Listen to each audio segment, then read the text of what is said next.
How do you know if it's time to have a rest day? How many rest days should you have a week? All very valid questions I'm gonna answer for you today. It goes without saying that in order for your muscles to grow, in order for you to make progress at the gym, you are gonna have to have some rest at some time. Typically though, the way I structure my workout programs for my clients and then also for myself is we rest certain muscle groups while the other muscle groups are training. This allows us to squeeze in more volume, get more output without having heaps and heaps of rest days. But the short answer is this: you should be having 1 to 2 rest days every single week. That's at like a baseline minimum. If you're very committed to the gym, if you're someone like me who feels a little bit crazy when you don't go to the gym, I'm having a rest day today, hence why I'm making this video instead of going absolutely nuts. If you're someone like me, you might be inclined to go to the gym 6 or 7 days a week. You can do that, but I find you get the best results and have the best workouts when you do try and squeeze in a rest day approximately every 3 days. Obviously this depends on how your split is constructed. I do a bro split, so I do a back day, chest day, leg day, arm day, shoulder day, leg day. No, I definitely don't do 2 leg days a week, take that off. Then I restart with like arm day again. So for me, I have 5 days on, 1 day off, 5 days on, 1 day off. The ideal though, for most people, especially for beginners,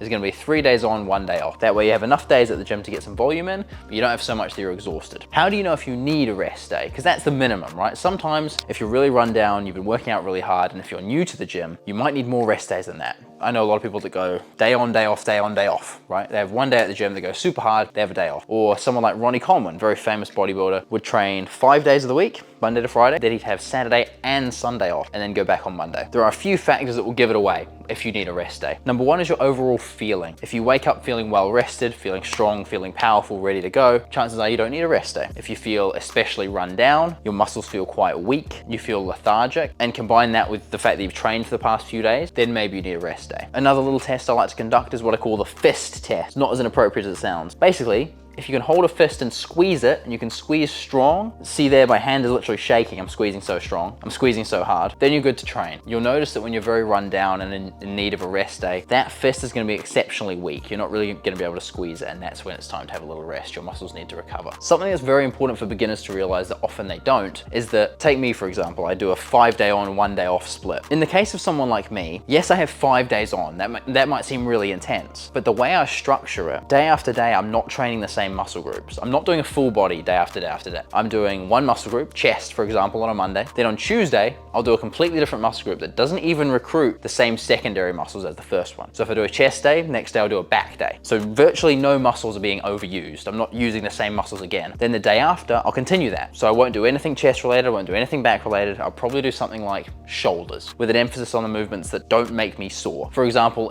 if I do shoulders after I do back, I won't do a whole lot of rear delts because they were trained the day before. You need to have at least 1 day in between where none of the auxiliary muscles are being used. So if you've just done chest, don't do anything with chest or really triceps the next day, okay? In that way, while you're not effectively having a rest day from the gym, you are having a rest day from that muscle group. Your muscles individually need time to rest and recover. If you don't give them that time, they can't grow, because it's only when they're resting that they grow. A lot of people have that misconception, right? They think, I'm going to the gym, I'm training my muscles, this is when they're growing. Actually, no, that's when you're inflicting damage on the muscles. That's when you're pumping them full of blood. The recovery and the growth happens when you're resting after. Typically when you're asleep, that's when your body rests, recovers, and grows. It's for that reason that we have to prioritize rest and recovery so much. If anything, the time you spend recovering and resting is even more important than the time you spend training. If you inflict a whole bunch of damage and don't give your body time to repair, you'll get no progress at all. I see this a lot with overtraining, right? It's difficult because when you want to commit to a fitness journey, let's say weight loss, you see that the more often you go to the gym, the more weight you lose. But if you're also trying to build muscle, blasting the same muscles over and over and over again at the gym